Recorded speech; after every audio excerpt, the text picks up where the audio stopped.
Dr. Frans, Bapak ya, asisi datang dari ahli di bidang apa tadi? Bahasa budaya ya? Bahasa hukum.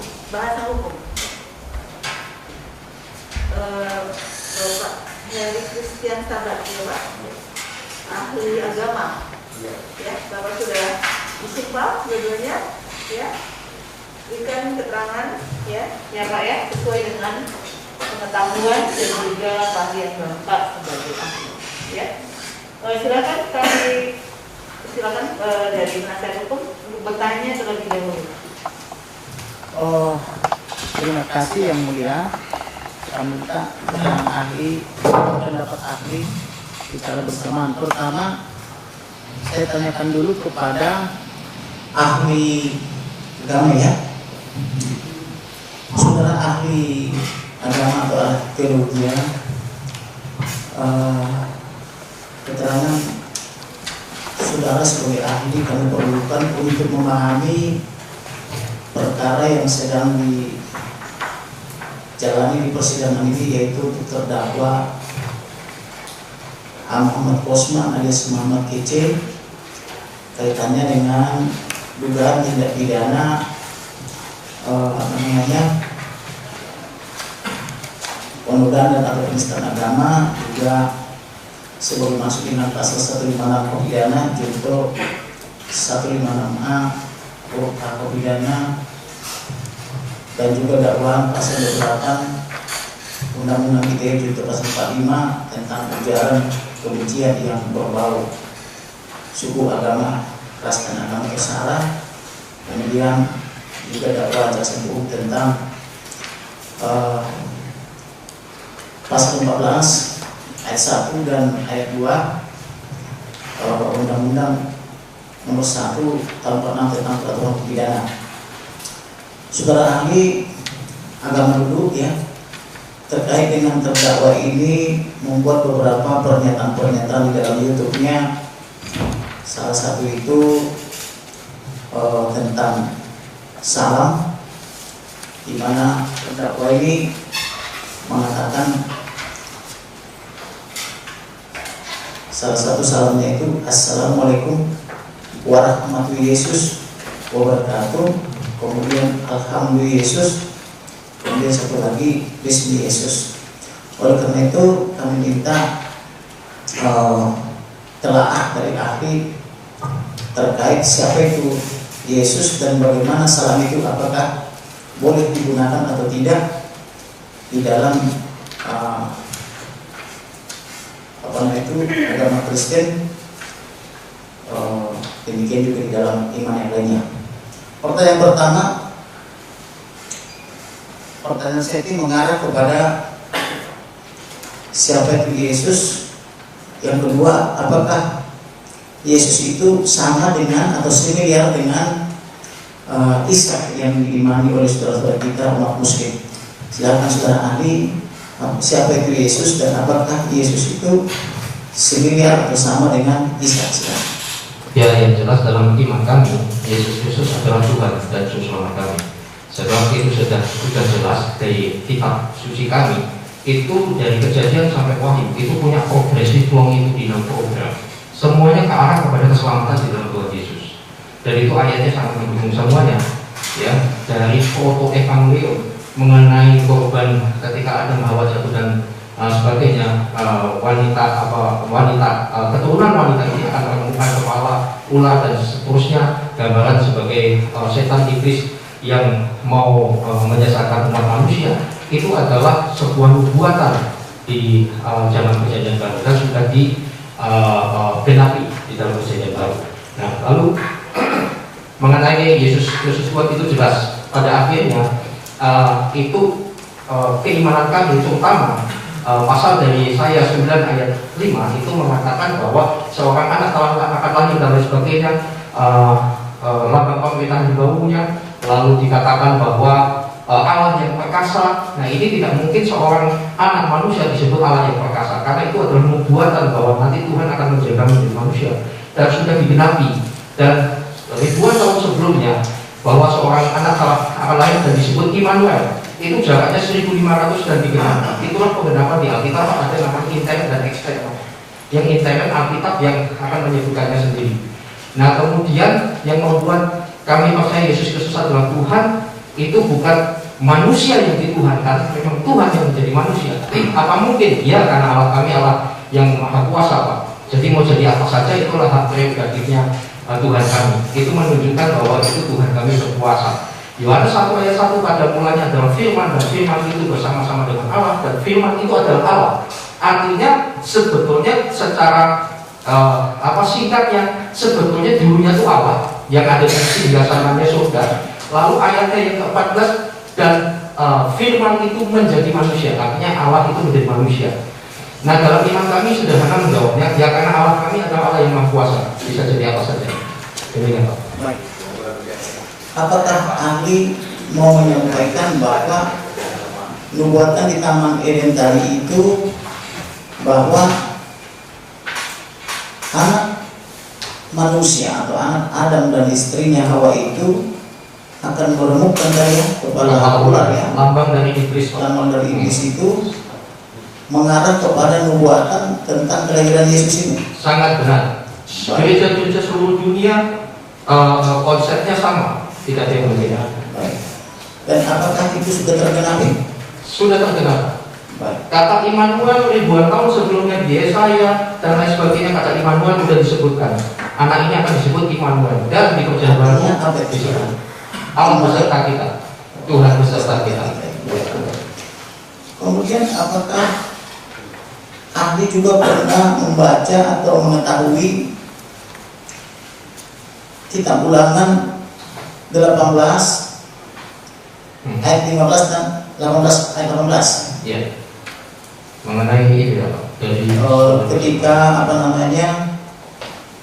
Musa mengatakan seorang nabi di antaramu akan dibangkitkan sama seperti aku, pernah mendengar? Ya, sering mendengar, Pak.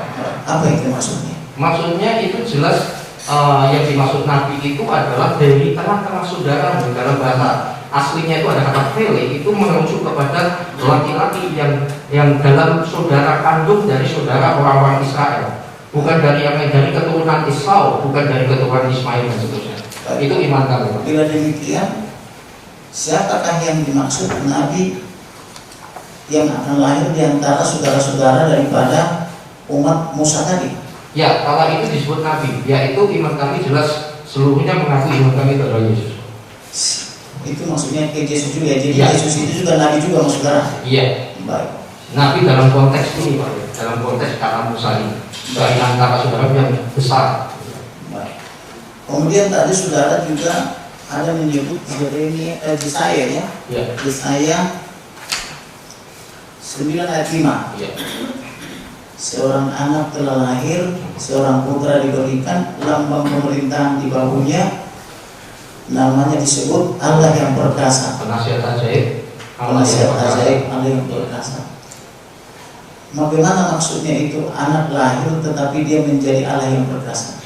Ya, itu tadi sudah disebutkan penjelasannya di Yohanes 1 ayat 1 dan 14, Pak. Pada mulanya adalah firman. Apa itu Yohanes 1:1? Pada mulanya adalah firman. Firman itu bersama-sama dengan Allah, dan firman itu adalah Allah. Di Alkitab harus membacanya tidak boleh netral karena sesuai dengan sastra di situ dan sebagainya. Intinya sebenarnya dulu itu Tuhan, dulu itu Allah yang ada di surga, lalu firman yang disebut firman. Karena Tuhan itu kan menyampaikan sabdanya dengan firman perkataannya, dan apa yang disampaikan ini menjadi manusia. Itu bahasa-bahasa sastra yang kita harus paham teks and konteksnya, namanya exegese. Exegese. Jadi kita mempelajari Alkitab sesuai dengan teks and konteksnya, tidak boleh exegese. Exegese itu kita sudah punya doktrin, kita sudah punya kesimpulan, lalu kita memperkosa ayat Alkitab, lalu sesuai dengan keinginan kita. Contohnya, seorang nabi dibangkitkan di antara saudaramu. Nah, itu kita tidak boleh perkosa itu bahwa itu bukan Yesus. Kita harus tagnya maksudnya tertulis itu maksudnya siapa? Baik. Apakah maksud daripada Yesaya 9 ayat 5 ini juga merujuk kepada rencana pembuatan tentang kelahiran Yesus juga? Sudah saya jawab. Begitu ya? Ya. Baik. Kemudian pernah mendengar atau membaca kitab atau surat tentang kelahiran Yesus? Bagaimana dia prosesnya dilahirkan? Ya. Saudara ahli bisa menjelaskan bagaimana dia bisa dilahirkan? Apakah dia lahir sebagai hubungan keinginan birahi seorang laki-laki terhadap perempuan, ataukah keinginan ilahi, atau memang dibuatkan sebelumnya, atau dia lahir dari perempuan suci atau perawan gitu, gimana? Baik. Sejak ribuan tahun sebelumnya sudah dinubuatkan di Yesaya seorang anak darah, artinya seorang perawan. Kemudian digenapi di Injil Sinopsis. Kalau diketahui Injil Sinopsis itu apa? Injil Sinopsis adalah Injil yang ditulis oleh saksi mata dari kelahiran, kehidupan, kematian, kebangkitan, dan kenaikan Yesus ke surga. Itu. Jadi saksi matanya Pak. Apakah ahli mau mengatakan bahwa Yesus itu lahir bukan atas keinginan seorang laki-laki? Sudah jelas. Adalah atas kehendak daripada Dari nubuatannya kisah di Injil Sinopsis. Ya. Memang ada beda pandangan di Sinopsis dari mengatakan 3, Matius, Markus, Lukas, tapi ada juga Yohanes. Tetapi tidak penting, yang penting adalah ini adalah saksi matanya. Dan semua mengatakan hal yang sama. Dari orang yang berbeda, laporannya sama, bahwa malaikat datang dan mengatakan yang dikandung ini adalah dari Roh Kudus, bukan karena hubungan seks seperti cerita Zeus dengan siapa itu akhirnya melahirkan perempuan, bukan begitu. Dan maaf, dan seluruh dunia ini jadi yang standarnya sama, tidak ada berbantah-bantah soal ini, bahwa yang dikandung adalah dari Roh Kudus yang minjem kandungannya Maria. Demikian. Baik. Apakah ahli juga pernah mendengar Yohanes Pembaptis? Ya. Siapa itu? Dan apa hubungannya dengan Yesus Kristus yang sudah disebutkan tadi? Yohanes Pembaptis mengakui dirinya bahwa aku adalah suara yang berseru-seru di padang. Jadi sebelum Yesus lahir, dia sudah berseru-seru bertobat, keadaan Allah sudah datang, dan namanya dan lain sebagainya sama semua, Maximilian, intinya begitu. Dan ketika Yesus sudah ada dan tanda-tanda Mesias itu ada, maka murid-muridnya disuruh ikut, kami ikut sana, itulah Mesias. Baik. Apakah dia yang membaptis Yesus sehingga disebut namanya Yohanes Pembaptis? Ya. Bukan hanya Yesus saja, tetapi orang-orang Israel dan mempersiapkan kebenaran Yesus. Dan Yesus mengetahui Yesus dibaptis itu bukan karena dia manusia yang betul atau tidak, dia harus menggenapi, harus ikuti dia hadir sebagai manusia, maka kontekstualisasi sebagai manusia dia jalankan. Baik. Ketika Yesus dibaptis, apakah ada suara datang dari surga yang menyatakan inilah anak yang kukasihi, kepadanya aku berkenan, atau Yesus mengambil pisang itu yang Kristus? Pernah dengar itu? Iya, saya baca Pak, saya nggak dengar, saya baca. Baca? Ya, bacanya di ya. mana? Ya, di Injil Sinopsis ada. Dan Injil Sinopsis seperti saya katakan tadi saksi mata, dan orang-orang yang berumur juga saksi mata. Baik. Kemudian saya tanyakan lagi, apakah ada bukti bahwa Yesus itu ada Tuhan? Misalnya bukti-bukti keilahian, apakah itu mujizat, apakah itu semacam bukti profetik misalnya? Silakan saudara. Ya, jelas, itu memang pro kontra. Kapan Yesus mengambil Yohanes 13 ayat 13, kamu menyebut aku guru dan Tuhan, katamu itu benar. Iya, sudah jelas mengatakan gitu. Ada tangan itu kan kurios, artinya Tuhan. Iya, di Gusti Murakai dan Gusti Yesus orang Jawa itu adalah kata, ini nanti pakai ahli bahasa apa? Saya rasa itu beda. Kata itu tadi. Kurios itu beda. Ditempatkan kepada Yesus artinya kurios Tuhan dari segala Tuhan, artinya Tuhan. Baik. Apakah pernah mendengar atau membaca tentang Yesus bisa membangkitkan orang mati, menyembuhkan orang sakit, banyak data menyembuhkan orang lumpuh, mencarikan orang buta gitu? Ya, kalau jauh-jauh yang jelas Injil Sinopsis, saksi mata itu melaporkannya. Ya, salah satunya Lukas. Ya, maksudnya. Lukas itu akademis tinggi, dia seorang dokter kala itu. Baik, apakah pernah membaca atau mendengar bahwa Yesus itu setelah hidup di usia 33, mati di kayu salib, dikubur pada hari Jumat, bangkit pada hari Minggu, kemudian bangkit naik ke surga? Menampakkan diri terlebih dahulu 40 kali Pak bersama murid-muridnya. Menampakkan dulu 40 hari. Ya, dengan banyak saksi Alkitab mengatakan demikian. Baik, ketika dia mau bangkit atau mau pergi ke surga, apa pesan khusus yang disampaikan oleh Yesus? Matius 28, 19, 20, pergilah jadikanlah semua bangsa muridku. Pergilah, Jadikanlah semua bangsa muridku. Bukan jadi Kristen. Bukan. Kami tidak pernah mengagamakan. Coba diucapkan sekali lagi. Ya, Matius 19, pergilah jadikanlah semua bangsa muridku. Ada nggak perintah baptislah semua? Baptislah mereka dalam nama Bapa, Putra, dan Roh Kudus. Putra dan Roh Kudus. Ya. Ada nggak pengecualian di situ untuk dijadikan muridnya? Atau hanya orang tertentu saja, orang Yahudi saja? Tidak. Semuanya. Go for seluruh dunia. Baik. Jadi semua orang harus dibaptis sesuai perintahnya ya. Ya. Kemudian Dan sudah itu pernah. kami sampaikan harus dengan kasih, bukan dengan paksaan dan sebagainya. Itu sudah hukum. Baik. Kami menceritakan saja kepada Menceritakan ya.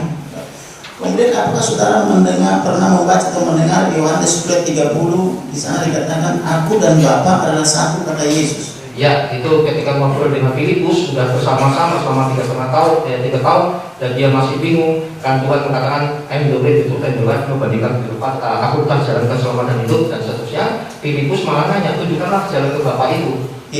Dia menegur Filipus, kamu udah berapa lama sama saya? Kalau kamu lihat saya, kamu lihat Bapa. Artinya apa? Sekali lagi bahasa ini tidak bisa letterlek. Ini adalah bahasa sastra kala itu. Penegasan aja, apakah ada kata-kata Yesus mengatakan aku dan Bapa adalah satu? Ya, jelas. Ada ya? Ya. Barang siapa melihat aku, dia sedang melihat Bapa. Ya, Bapak, sama. Pertanyaan saya, siapa itu Bapa? Bapa itu ya Allah sendiri. Dia sendiri. Baik. Kemudian saudara kan sudah doktor teologi ya? Contohnya gini, kalau Bapak ngomong dengan saya bukan saksi ahli. Bapak lihat saya seorang dosen. Baik. Gitu. Baik. Saudara kan sudah mengenyam pendidikan tertinggi yaitu doktoral ya. Ketika saudara belajar teologi ya, apakah di tempat saudara menempuh ilmu itu ada belajar semacam perbandingan agama atau misalnya katakanlah kristologi, islamologi dan sebagainya? Iya Pak, kami mempelajari untuk mengasihi mereka. Pelajari. Ya. Tujuannya untuk mengasihi ya. Ya, itu hukum kami. Bisa saudara ahli jelaskan mengasihi seperti apa maksudnya? Bagi kami kan ada istilah Matius 27 ayat 28 sampai 30 antara itu. Ya, ada dua hukum di kekristenan yang mencakup keseluruhannya, yaitu kasihlah Tuhan Allahmu dengan segenap hatimu, dengan segenap jiwamu. Itu adalah hukum yang pertama dan yang utama. Baik. Lalu hukum yang kedua yang sama dengan itu, nilainya sama, kasihlah sesamamu manusia, Pak. Baik. Jadi orang yang di luar Kristen di mata kami adalah orang-orang yang harus dikasihi karena terbilang, bukan dimusuhi. Dikasihi ya. Dikasihi, dan itu adalah sesat kalau ada gereja mengatakan yang di luar Kristen halal darahnya apa, itu bukan ajaran. Jadi kalau toh kami mengasihi, bagaimana untuk mengenal mereka? Bagaimana terhadap yang dianggap musuh sikap seorang pengikut Yesus? Maksudnya kami Misalnya, apakah ada perintah untuk berdoa dan mengasihi musuh? itu wajib Pak, karena hukumnya sudah jelas. Ditampar di kanan, berdiri di kiri. Ya. Ada ya. Baik. Kemudian itu bahasa figuratif, bahasa peribahasa dan sebagainya. Saya mau tanyakan ketika saudara mengambil katakanlah semacam tadi kristologi, islamologi atau ilmu perbandingan agama dan sebagainya itu, apakah saudara pernah mempelajari Al-Quran dan hadis maksudnya? Ya. Pernah. Tapi saya tidak bukan main saya sekedar untuk mengetahui saja. Baik. Boleh saya tanyakan? Misalnya, Kalau bisa saya jawab. Kalau bukan ranah saya tidak bersedia. Misalnya hadis Sahih Muslim nomor 127, di sana dikatakan, demi Allah yang jiwaku di tangannya, sesungguhnya telah dekat masanya Isa putra Maryam akan turun di tengah-tengah kamu, dia akan menjadi hakim yang adil. Ya. Saudara pernah belajar itu atau membacanya atau pernah berbaca begitu. itu Jadi maksudnya sebagai Imam Mahdi, sebagai hakim yang adil, ya itulah sama dengan kami kedatangan Tuhan nanti ke dunia ini. membagikan orang hidup dan mati, yang percaya kepada dia maka akan bersama-sama dengan dia. Tetapi soal Islam saya tidak detail karena intinya saya anggap sebagai referensi saja dan saya tidak berbantah-bantah soal itu. Baik. Pertanyaan saya adalah, bukankah Allah yang adil? Bagaimana ini Isa menjadi hakim yang adil? Maksud arah pertanyaannya apa? Kan kita tahu kan bahwa yang adil itu kan hanya Tuhan. Ya. Kenapa Isa adalah hakim yang adil? Tidak ada yang adil kecuali Tuhan sendiri. Itu adalah pandangan saya, bukan tafsiran saya. Jadi yang adil hanya Tuhan ya. Ya.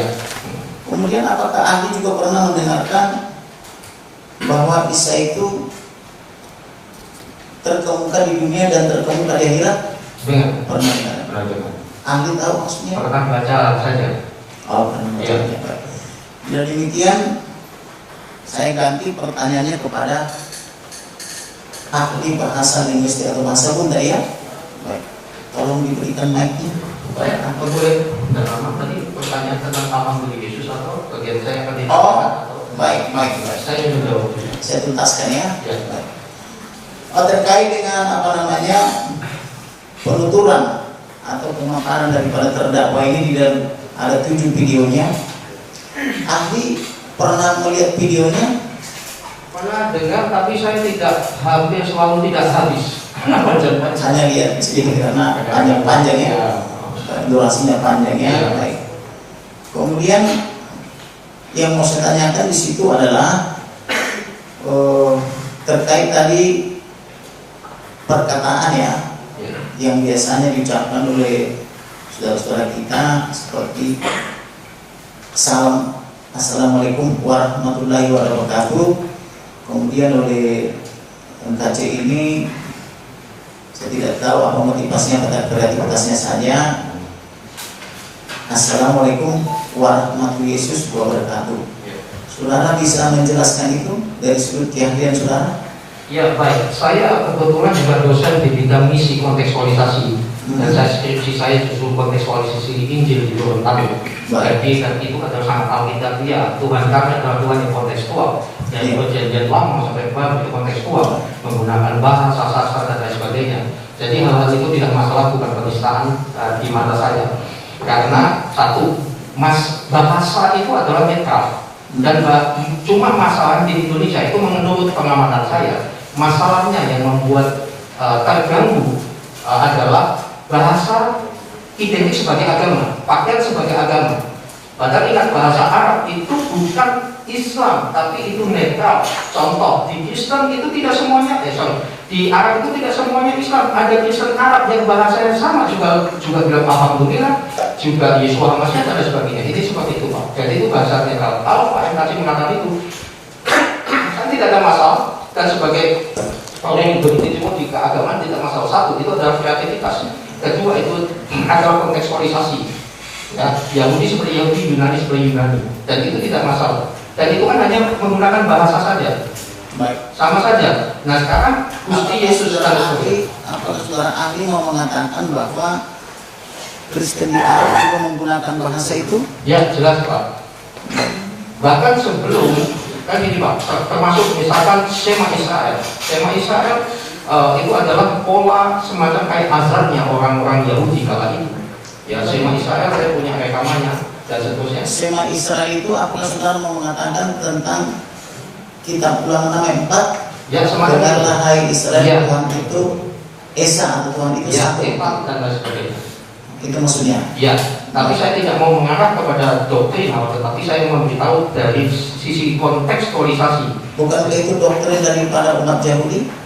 Oh ya, itu memang akar-akar kita kan dari sana Pak. Jadi bentuknya seperti azan dan sebagainya. Nah, kemudian saat ini juga tidak ada masalah ketika ada seorang pastor dari Mesir atau Arab yang dia sekarang juga menggunakan semacam kayak azan di Kristen. Ya, semacam dalam membaca Shema Israel itu, Shema Israel adalah Yahudi. Ya, kalau itu Yudaisme Pak, itu Yudaisme. Nah, sekarang yang Kristen ini dia menggunakan semacam itu dan azannya mirip dengan Islam sama sekali. Dan saat ini yang akar Islam yang ada di sana tidak ada tuntutan sama sekali, tidak ada masalah dengan bahasa itu. Jadi bahasa itu bukan agama, Pak. Baik, jadi beda bahasa, beda agama ya. Ya. Baik. Bagaimana dengan ucapan Alhamdulillah Yesus. Ya alhamdulillah. Nah, yang biasa lazim kita dengarkan Alhamdulillahirabbil alamin. Gitu. Ya. Bagaimana menurut Anda? Ya buat saya tidak masalah. Kenapa MKC saat ini kan imannya Tuhannya adalah Yesus. Jadi dia hanya menggunakan bahasa yang netral gitu. Apakah maksud saudara karena Yesus itu similar dengan Allah maksudnya? Iya, pasti demikian. Sesuai Yohanes 1. Iya, Baik. karena imannya beliau kan sudah beralih. Kemudian Dan sama sekali tidak bermaksud penghinaan. Beda sekali. Penghinaan itu seperti ini. Haleluya, Yesus juru selam. Itu dari kecil saya dibully seperti itu. Itu baru penghinaan. baik. Apakah saudara ahli mengetahui bahwa tata cara peribadatan di gereja itu adalah selalu dimulai di dalam nama Allah atau di dalam nama Tuhan atau di dalam nama Bapa? Sebelum dimulai ibadah, apakah itu sudah diucapkan seperti misalnya saudara-saudara kita umat muslim setiap mau membacakan itu kitab suci selalu diawali dengan basmalah misalnya, Ya. Bismillahirrahmanirrahim gitu ya. Dengan teks dan konteksnya yang sesuai kontekstualitas itu. Semuanya intinya sama Pak. Selalu dimulai Dalam dengan nama Bapa, Putra dan Roh Kudus, dalam nama Yesus. Yang Arab pun juga bahasanya kalau orang yang nggak paham Pak, Iya. yang bahasa dia tahunya bahasa dalam agama, dipikir ini bukan Kristen. baik. Begitu. Nah pertanyaan saya, ketika orang Arab misalnya yang katakanlah Arab yang Nasrani gitu ya, ketika mereka beribadah, apakah mengucapkan kata-kata seperti yang diucapkan oleh saudara-saudara kita umat muslim dalam basmalah itu? Setahu saya seperti itu Pak. Karena ketemu saya memang jadi sana. Persis. Pernah mempelajari kekristenan Koptik di Mesir? Ya, saya punya teman Koptik Pak. Bahkan ada sholatnya juga. Bagaimana? Ada sholatnya juga Pak. Kristen juga sholat? Ada yang Koptik Pak. Yang Koptik Ya, ya? karena mereka menyebernya dari sana. Pernah ahli melihat itu kaligrafi? Oh banyak Pak di Google. Katakanlah yang saya maksud bukan kaligrafi untuk surat-surat kitab Muslim ya, Ya. tapi kaligrafi untuk tulisan-tulisan Injil berbahasa Arab seperti ini. Oh banyak Pak. Ini sudah bukan hal yang aneh lagi. Sudah Banyak, lama. ya. Era keterbukaan ini dunia informasi sejauh jempol Pak. Apakah Anda mau mengatakan bahwa umat Nasrani atau saudara kita yang di Timur Tengah, katakanlah seperti di di Mesir gitu ya, atau di belahan Arab lainnya atau di Lebanon misalnya itu juga menggunakan bahasa Arab sebagai bahasa di gereja? Iya, saya dengar sendiri. Baik. Kemudian saya mau menanyakan ahli bahasa, saudara ahli bahasa linguistik atau bahasa hukum. Saya mau bertanya tentang pasal 156 dan 156A dikaitkan dengan Undang-Undang Nomor 1 PNPS tahun 65. Di dalam penerapan pasal penistaan atau dugaan penistaan agama itu, kaitannya pasal 156 dan 156A Kode Pidana itu, ada undang-undang berikutnya yang lahir tahun 65 berasal dari penetapan Presiden nomor 1 dirubah menjadi Undang-Undang PNPS, yang mana di dalam sekitar pasal 123 sampai 4 itu secara spesifik merujuk kepada Undang-Undang Kode Pidana. Nah, yang menjadi pertanyaan saya, di sana ada narasi atau kalimat yang menyatakan bahwa sebelum diterapkan, ini redaksionalnya nggak seperti itu, tapi kurang lebih substansinya begitu, diterapkan pasal 156 dan 156A itu, maka pemerintah dalam hal ini Kementerian Agama, Kementerian Dalam Negeri, kemudian Jaksa Agung memberikan teguran keras semacam somasi gitu ya kepada orang atau lembaga atau organisasi yang dalam tanda petik diduga menodai atau diduga ada ajaran yang katakanlah menurut pemerintah menyimpang gitu. Pertanyaan saya adalah bagaimana memahami narasi atau bahasa yang menyatakan bahwa pemerintah memberikan peringatan keras terlebih dahulu kepada orang atau organisasi yang diduga menodai agama yang dilindungi undang-undang. Silakan saudara ahli. Ya, dari segi bahasa itu berarti pemerintah melarang setiap orang, terutama warga negara Indonesia, untuk menodai agama lain atau menghina agama lain. Baik. Bagaimana dengan pemerintah memberikan larangan keras semacam somasi? Yang mau saya tanyakan adalah apakah boleh diterapkan pasal 156 KUH pidana junto 156A huruf A KUH pidana tanpa diperingati dengan keras oleh pemerintah? Kaitannya dengan ultimum remedium atau upaya hukum pidana itu sebagai upaya hukum akhir. Karena kita kan lazimnya seperti pengacara nih Pak ya. Kalaupun datang klien kita mengadukan lawannya, wah saya ditipu misalnya itu, saya dihina sebagainya. Biasanya kan kita undang dulu, somasi dulu gitu loh. Kalau misalnya undangan atau somasi tidak diindahkan, baru kita upaya hukum akhir kan laporkan ke polisi kalau pidana, ke pengadilan kalau perbuatan melawan hukum ataupun terjadi. Yang mau saya tanyakan adalah tentang narasi pemerintah lebih dulu memberi peringatan keras itu. Ya, peringatan keras itu sebenarnya untuk melarang, ya, dan memberi semacam sinyal kalau kita dengan menggunakan bahasa sehari-hari kepada masyarakat supaya tidak melakukan penghinaan terhadap agama lain atau penghinaan terhadap orang lain. Lalu apakah bisa langsung diterapkan upaya hukum pidana tanpa lebih dahulu diperingati keras? Saya tidak terlalu paham mengenai hukum acara pidana, tetapi kalau dari segi wacana, dari segi bahasa itu bisa pengertiannya harusnya diberi peringatan dulu, baru ditindak. Baik.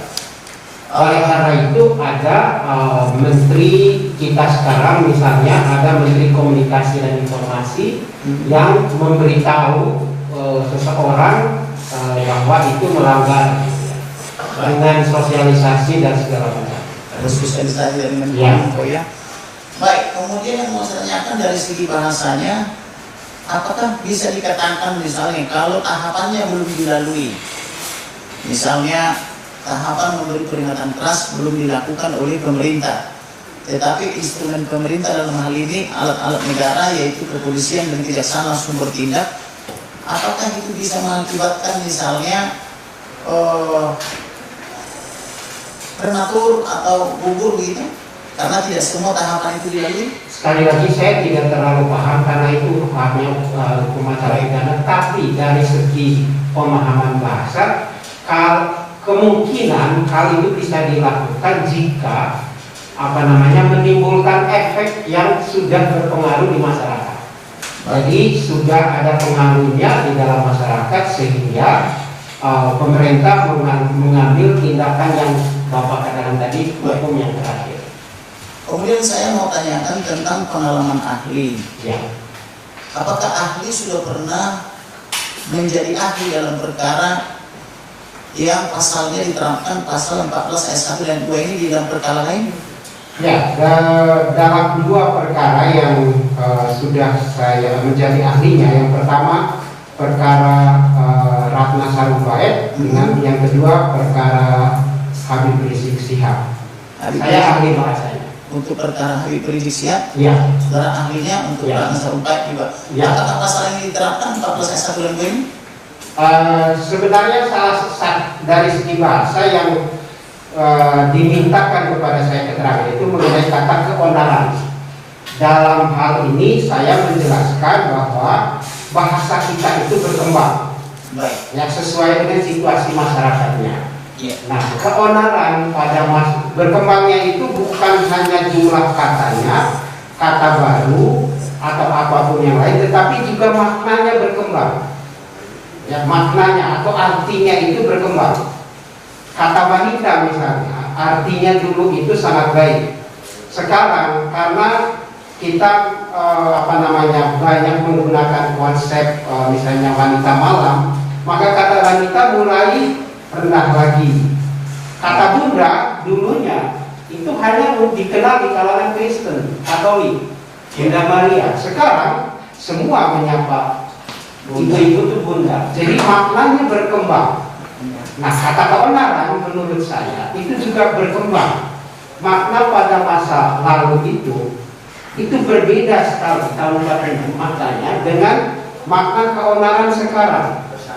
Baik, saya mau tanya kepada ahli, di dalam pasal 14 ayat 1 itu kan ada disebut menyiarkan berita atau pemberitahuan. Apakah ahli bisa menjelaskan apa itu menyiarkan berita, kemudian apa itu pemberitahuan? Menyiarkan berita itu menyampaikan sebuah hal kepada khalayak umum. Khalayak umum. Jadi koran itu menyiarkan berita, TV menyiarkan berita. Siapa saja, baik orang Indonesia maupun di luar Indonesia, itu bisa menyaksikan. Sedangkan pemberitahuan itu biasanya fokus pada kelompok tertentu atau orang tertentu. Misalnya di dalam kantor, pemberitahuan kepada karyawan, pemberitahuan kepada para manajer. Itu ada jenis surat yang namanya surat pemberitahuan. Apakah ahli mau mengatakan bahwa menyiarkan berita itu lebih luas cakupannya daripada pemberitahuan? Betul. Betul, baik. Kemudian saya mau tanya lagi tentang kaitannya pasal 14 ayat 2 itu, karena di dalam ayat 1 itu ancaman pemidanaannya jauh lebih tinggi atau 10 tahun dibanding di ayat 2 hanya 3 tahun, tetapi masih mencakup berita dan pemberitahuan juga di pasal 15-nya itu turun ke bawahnya itu cuma 2 tahun. Yang mau saya tanyakan adalah kaitannya dengan keonaran yang saudara ahli sebutkan tadi. Nah, apakah di ayat 1 itu apa namanya itu, atau ahli jelaskan dulu keonaran itu apa sih? Keonaran itu pada masa tahun 46 ketika itu dibuat, itu berkaitan dengan kelompok-kelompok masyarakat yang rusuh, dalam arti karena masih ada Indonesia belum stabil, maka masih ada kelompok-kelompok yang menyebabkan kerusuhan, dan undang-undang itu diadopsi dari pemerintah kolonial. Pemerintah kolonial itu memasukkan semacam ada pengaruh dari pemerintah kolonial terhadap pasal keonaran itu. Jadi orang yang melakukan kerusuhan karena melawan pemerintah kolonial, atau kerusuhan karena hal lain. Baik. Apakah ini maksudnya fakta yang saudara ahli jelaskan atau penafsiran historis? Saya menafsirkan secara historis, tetapi dengan fakta. Dengan fakta, ya. Baik. Kemudian ahli tadi mengatakan yang masuk keonaran itu di tahun 46 itu ketika undang-undang ini dibuat adalah karena ada kerusuhan. Ya. Bisakah ahli jelaskan lebih spesifik kerusuhan yang terjadi seperti apa? Apakah ada kaitannya dengan transaksi elektronik atau undang-undang ITE misalnya, atau apakah kerusuhan yang dimaksud itu adalah hanya berupa tulisan-tulisan pamflet misalnya, atau katakanlah spanduk-spanduk, atau misalnya sudah nyata dalam bentuk fisik di lapangan. Baik. Dari segi bahasa, itulah yang saya katakan pada waktu kasus Ratna Sarumpait, saya mengatakan di sini tidak ada keonaran. Kenapa? Karena yang menjadi polemik saja, beda sekali keonaran dan polemik. Polemik itu ada perbedaan pendapat antara kelompok yang satu dan kelompok yang lain. Begitu, antara pendukung atau orang yang simpati dengan Ratna Sarumpait dengan yang anti mereka. Demikian pun dalam kasus Habib Rizik Sihab. Lalu keonaran itu atau kehebohan, ya, itu terjadi di media sosial. Ya, tidak muncul dalam bentuk demonstrasi, tidak muncul dalam bentuk rusak-merusak. Yang terjadi keonaran sebenarnya waktu undang-undang Cipta Kerja itu. itu demonstrasi sampai bakar membakar. Disitulah keonaran itu yang Justru dalam Undang-Undang Cipta Kerja terjadi keonaran. tetapi dalam Tidak diterapkan. Ratna Sarumpait dan Habib Rizik Sama sekali. hanya kehebohan. Apakah ahli mau mengatakan kalau tidak terjadi kerusuhan seperti bakar membakar demonstrasi itu bukan keonaran tapi kehebohan saja? Hebohan dan itu pro kontra di media sosial. Hanya pro kontra di media sosial. Baik. Kemudian apakah ahli bisa menjelaskan keguncangan? Karena di sini juga jaksa penuntut umum ada menyebutnya ada terjadi keguncangan. Apa perbedaan? Pertama jelaskan dulu apa itu keguncangan dan perbedaannya dengan keonaran tadi. Keguncangan itu sebenarnya misalnya ya dalam dunia ekonomi, keguncangan itu adanya turun naik harga misalnya, itu yang terjadi. Lalu keguncangan dalam secara fisik misalnya, ada secara psikologis itu misalnya dalam kaitan dengan orang yang merasa sakit hati sekali atau merasa sangat sedih, itu yang dipakai kata keguncangan. Jadi dari segi ekonomi misalnya tiba-tiba turun gitu ya, dan menyebabkan ekonominya tidak baik, itu keguncangan. Baik, itu keguncangan ya. Dan juga begini Pak, keguncangan itu secara fisik itu misalnya gempa, itu goyang. Iya. Baik. Lalu apakah bisa disebutkan misalnya keonaran, keguncangan dan atau jenisnya itu kalau hanya sifatnya katakanlah ada di dalam media sosial, perbedaan pendapat misalnya katakanlah kalau saya boleh pinjam misalnya ketika Profesor Dr. Quraish Shihab mengatakan hambanya Nabi Muhammad belum tentu masuk surga, lalu ada sampai ribuan jadi like or dislike, komen dan sebagainya pro kontra, apakah itu bisa masuk dikatakan keguncangan atau keonaran? Nah, itulah yang saya katakan, bahasa itu berkembang, situasinya juga sudah berkembang. Sekarang ini apa saja di media sosial itu pasti ramai.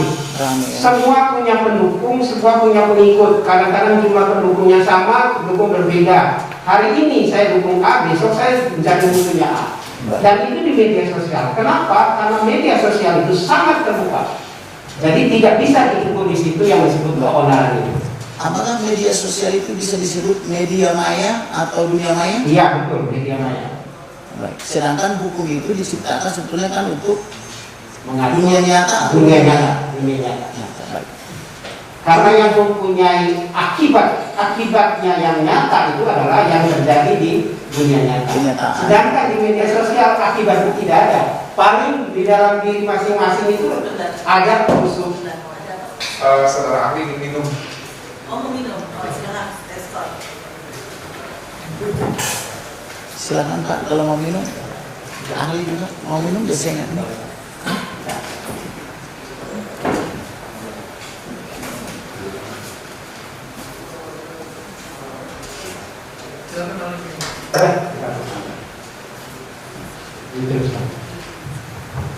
Dicabut dulu skornya.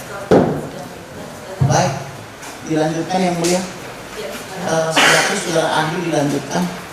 Saya lupa masalahnya tentang keguncangan itu tadi. Ya, jadi yang saya maksud begini. Karena di media sosial itu orang bisa dengan mudah sekali menyatakan setuju dan tidak setuju, dan komentarnya sangat bebas sesuai dengan kemampuan masing-masing, itu tidak bisa menjadi ukuran sebagai suatu keonaran. Baik. Bila demikian, saya ganti pertanyaannya. Apakah ahli bisa menjelaskan apa itu penodaan atau penodaan agama? Ya. Penodaan agama itu terjadi dalam bentuk fisik misalnya, merusak patung ya dari agama Katolik, atau mencoret-coret lalu menulis gitu ya kata-kata kasar untuk sebuah agama, kemudian dalam bentuk merusak bangunan, itu bisa, itu penodaan agama ya. Nah, saya ingin memberitahukan juga saat ini saya dengan beberapa teman sedang ikut berproses dengan DPR sana yang berkaitan dengan undang-undang ITE. Ya. Nah, di dalam situ kita mengajukan satu hal bahwa hendaknya di dalam undang-undang itu dibedakan dengan baik yang namanya penghinaan dengan opini. Opini itu adalah pendapat seseorang yang sangat bebas. Misalnya, saya tidak setuju pemindahan ibu kota karena akan makan banyak biaya misalnya. Baik. Misalnya seperti itu. Tapi kalau saya katakan saya tidak setuju pindah ibu kota karena orang Kalimantan itu bodoh semua. Contoh ya, karena orang Kalimantan itu bodoh semua. Nah, itu saya menghina. Di situ. Disitulah yang saya katakan antara penghinaan agama sudah begitu. Nah, karena medianya sangat terbuka di kalangan Kristen juga satu sama lain, bahkan di kalangan Katolik juga satu sama lain itu ada pro kontra, ada pendapat yang setuju, ada pendapat yang tidak setuju, begitu. Jadi opini itu tidak bisa kami mengusulkan, tidak bisa dipidana karena itu semacam kebebasan berbicara. Itu yang pendapat saya. Bila demikian, bagaimana dengan penistaan? Penistaan dan penghinaan itu hampir sama. Hampir sama. Ya. Kalau kebencian, yang berbau sara, misalnya suku, agama, ras, dan antar golongan? Ya, paling tidak di masyarakat kita ada yang tidak suka, ya, ada yang tidak suka.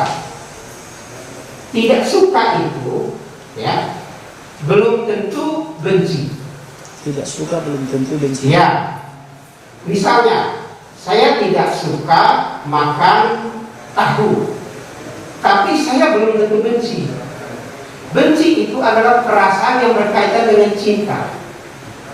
Sedang suka itu hanya merasa senang dan tidak. Baik. Kalau begitu, bagaimana cara mengukur dari segi bahasa apakah perbuatan seseorang itu mengandung kebencian atau tidak, apalagi yang berbau suku, agama, ras, dan antar golongan? Nah, itu harus dianalisis. Itu tadi Pak yang saya Metode katakan. analisisnya bagaimana? Metode analisisnya dengan melihat kata-kata yang dipakai seperti apa. Baik. Kata-kata yang dipakai seperti apa. Tadi saya ambil contoh yang mana. Saya tidak setuju. Misalnya disebut begini, Alhamdulillah Yesus, Warahmatu Yesus, Bismi Yesus, misalnya gitu.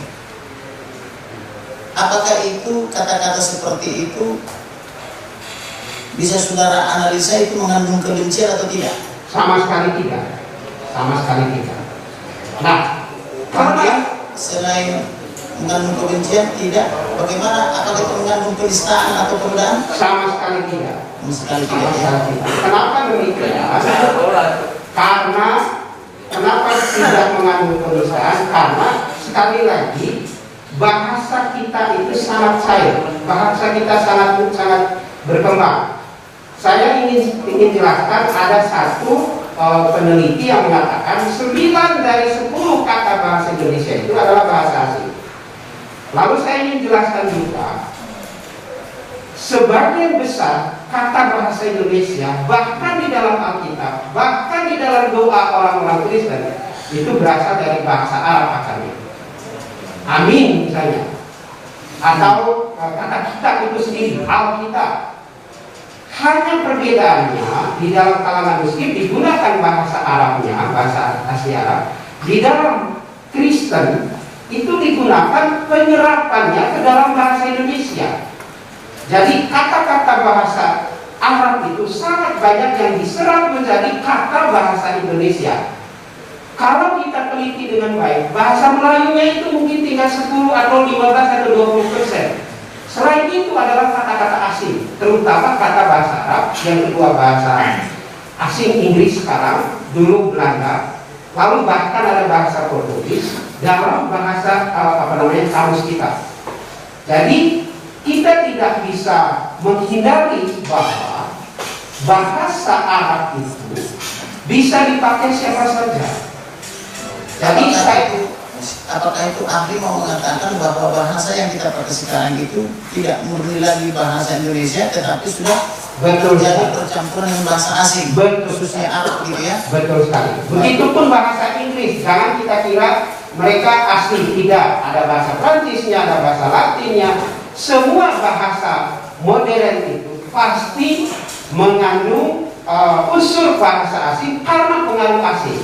Nah, di Indonesia unsur bahasa Arab begitu banyak karena masuknya pengaruh agama Islam di dalam Indonesia lebih dulu, ya, lebih dulu dari Kristen. Yang kedua, pengajaran agama Kristen begitu terbatas daripada pengajaran dari agama Islam di Indonesia. Itu sejarah yang tidak bisa kita bantah.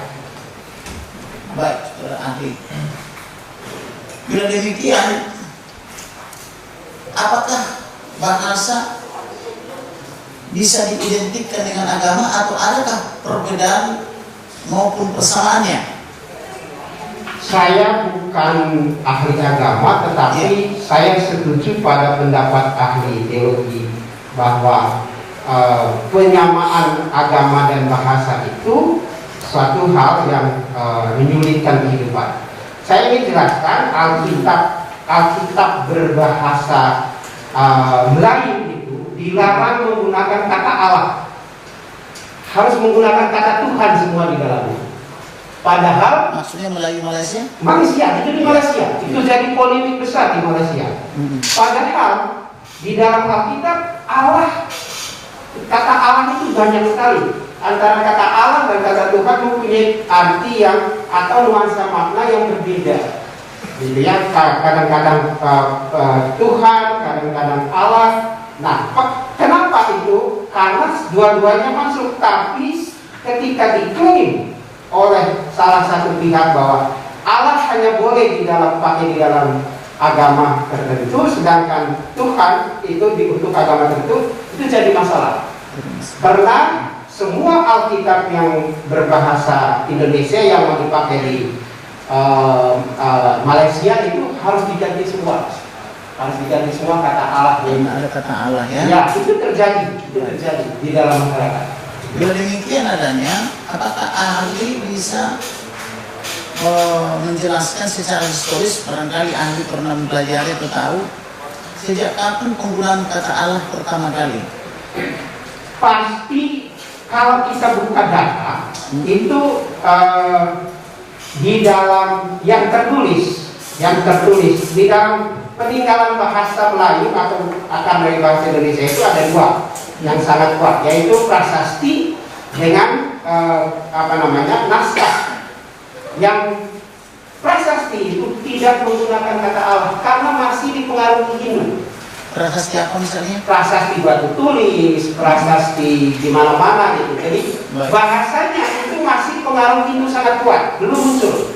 Tetapi di dalam naskah-naskah Melayu sekitar yang paling tua itu sekitar tahun 900 sampai 1000 Masehi, itu sudah mulai menggunakan kata Allah atau Tuhan. Untuk di Indonesia ya? Untuk di dalam naskah-naskah kita. Jadi dari cerita-cerita rakyat yang ditulis, dari undang-undang yang pada masa itu kan ada naskahnya, Pak. Itu ada, sudah mulai muncul. Bagaimana dengan di Timur Tengah? Karena pernah saya dengar ahli yang dia menguasai beberapa agama, termasuk khususnya agama-agama Samawi ya, Yahudi, Islam, Kristen, dan Katolik. Beliau pernah saya lihat videonya bahwa penggunaan kata Allah ini jauh sebelum kekristenan malah sudah ada katanya. Betul sekali. Apakah ahli mengetahui itu? Ya, kalau kita lihat di dalam Alkitab Perjanjian Lama itu kan digunakan kata Allah, berarti itu ditulis jauh sebelum Yesus. Jauh sebelum Yesus atau jauh sebelum 2220 tahun lalu? Betul. Kata Allah sudah digunakan. Ya, karena Allah itu merupakan kata dari bahasa di Timur Tengah, saya lupa namanya, sebagai bahasa dari kitab Perjanjian Lama. Kitab Perjanjian Lama ya. Baik. Kemudian yang mau saya tanyakan lagi kepada ahli, apakah bahasa itu bisa diklaim hanya milik segolongan tertentu misalnya? Sama sekali tidak, karena bahasa itu sangat terbuka. Ya, yang pertama, Iya. bahasa itu digunakan oleh semua manusia. Yang kedua, bahasa itu saling mempengaruhi satu sama lain. Dia menyerap ke dalam bahasa lain. Tadi saya katakan, bukan hanya bahasa Indonesia yang Mohon saksi, ahli maaf dulunya. bukan hanya bahasa Indonesia yang mendapat serapan dari bahasa asing, tapi bahasa Inggris pun yang kita bahasa asing apapun, bahasa modern itu pasti mendapat serapan dari bahasa lain. Saya ambil contoh, kata bambu di dalam bahasa Inggris itu dari bahasa Indonesia, bahasa Melayu maksudnya. Baik. Bambu. Kemudian saya mau lebih fokus ke permasalahan terdakwa ini. Terdakwa ini dalam membuat video-videonya ada yang ahli mengatakan oh itu karena kebodohan terdakwa. Ada yang bilang itu karena salah tafsir. Kemudian ada yang bilang lagi salah baca, gitu. Ada yang bilang salah memahami. Nah, saya mau ahli menjelaskan ini yang mana arti membaca, mana alih bahasa atau terjemahan, mana arti menafsir. Silakan saudara. Ya, membaca itu artinya mengeja huruf. Mengeja huruf. Misalnya datang dieja, D-A-T-A-N-G, datang. Iya. Itu mengeja huruf. Nah, mengalih bahasa itu memindahkan dari satu bahasa ke dalam bahasa lain. Nah, sebagai contoh misalnya di dalam Alkitab itu dialihkan dari bahasa Inggris ke dalam bahasa Indonesia, dari bahasa Belanda ke dalam bahasa Indonesia. Itu alih bahasa. Iya. Atau dari bahasa Indonesia ke dalam bahasa daerah. Nah, itu alih bahasa. Nah, tafsir itu berkaitan dengan bagaimana arti suatu konteks. Kebetulan saya pernah bersama tim di dalam lembaga Alkitab Indonesia hampir 1 bulan kami menafsir bersama kata-kata yang ada di dalam Alkitab itu. Saya sering kali ketawa ketika pendeta menjelaskan, lalu saya katakan, nah itu kan kata yang kami pilih. Karena kami tafsir, kami katakan ini yang paling tepat kalau kita pakai bahasa Indonesia. Itu termasuk tafsir. Nah, yang kedua tafsir itu artinya bagaimana konteks dari teks. Kadang-kadang teks itu tidak bisa dipahami dengan baik. Iya. Artinya kok begini? Masa Tuhan menyuruh membunuh misalnya? Iya. Membunuh sesama, membunuh masa Tuhan berperang? Apa artinya? Nah, itu harus ditafsir sesuai dengan kaidah-kaidah agama. Baik. Dalam melakukan penafsiran, kaidah-kaidah apa saja yang harus dikuasai? Pertama, sejarah. Sejarah. Yang kedua, untuk penafsiran historis ya. Ya, tafsiran historis. Sejarah dari teks itu. Jadi ketika itu berada di suatu tempat, mungkin ahli teologi yang lebih memahami mengenai ilmu tafsir, tapi saya ingin menjelaskan dari segi pengalaman saya sebagai ahli bahasa mendampingi penafsiran kitab suci. Yang pertama sejarah, yang kedua tafsir yang berkaitan dengan kata. Ini maknanya apa di dalam bahasa aslinya? Iya. Itu yang terjadi. Kata ini apa dalam bahasa aslinya dan bagaimana mereka memahaminya? Nah, karena saya teknologi sekarang itu bisa dikaitkan dengan macam-macam penemuan sehingga tafsirnya itu bisa jadi lebih panjang dari teksnya. Tafsirnya lebih panjang dari teksnya. Betul. Apa tujuan orang melakukan penafsiran? Penafsiran itu bertujuan supaya kita memahami hal yang tidak dipahami dengan baik di dalam teks. Tujuannya supaya memahami Dengan baik. Dengan demikian, apakah membaca alih bahasa berbeda dengan menafsir? Beda. Berbeda. Sangat beda. Nah, jadi kalau kita misalnya membaca alih bahasa, misalnya katakanlah Nats Al-Quran gitu ya, dialihbahasakan oleh Kementerian Agama misalnya. Ya. Lalu saya baca misalnya alih bahasanya. Ya. Apakah saya bisa dikatakan telah menafsir? Kalau saya hanya membaca alur bahasanya. membacanya ya. Tidak, membaca itu berarti tetap membaca, mengeja dalam bahasa Indonesia. Baik. Kalau saya komentari, Itu tafsir. itu nafsir ya. Jadi di situ poinnya ya. Baik.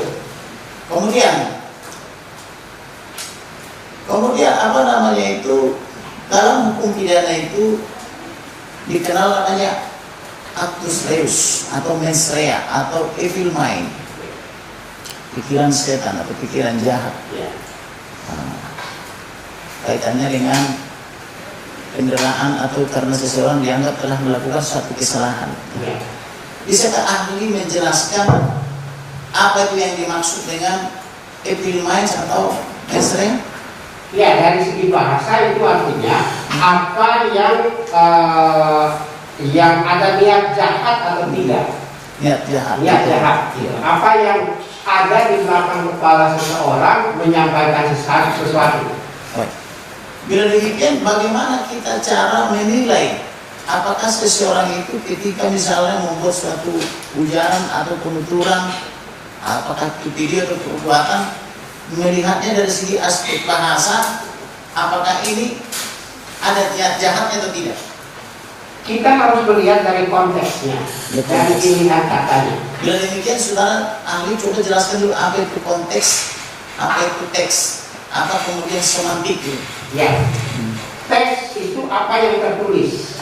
Ya, Apa yang tertulis pada yang kita baca itu teks. teks. Ya. Nah, ada konteks itu situasi yang melatar belakangi teks itu. Misalnya, ketika saya menulis misalnya sakit gitu ya, saya tulis itu dengan sakit dengan i-nya panjang gitu. Iya. Nah, konteksnya bisa dipahami bahwa di itu